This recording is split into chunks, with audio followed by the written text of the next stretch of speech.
Bongga talaga ni Coco Martin na kapag may gusto siyang tulungan, nagagawa niya talaga. At bongga nga ngayon na kabilang na si Dagul sa mga bagong karakter na makikilala ng mga manonood sa hit seryeng Batang Quiapo. Ipinakilala siya bilang si Pido, isa sa mga taong nabigyan ng ayuda ni Coco Martin sa pagbabalik niya sa Quiapo. Makakasama niya sa seryang anak na si J. Chris Pastrana bilang si Pipay sa serye. Kita nga sa eksena na posibleng maging love interest ng kanyang anak si Baby Giant. Masaya naman ang mga netizen na makita si Dagul pati ang kanyang anak sa telebisyon. Abangan na lang kung ano ang magiging role nilang mag-ama sa buhay ni Tanggol sa Batang Quiapo.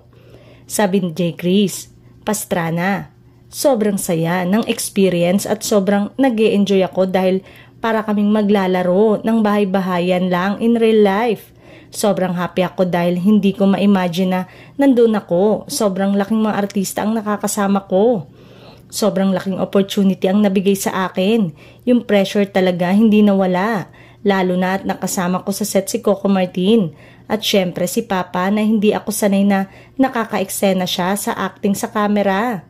Grabe ang kaba kapag nagkakamali sa lines dahil ayaw mong maging cause of delay.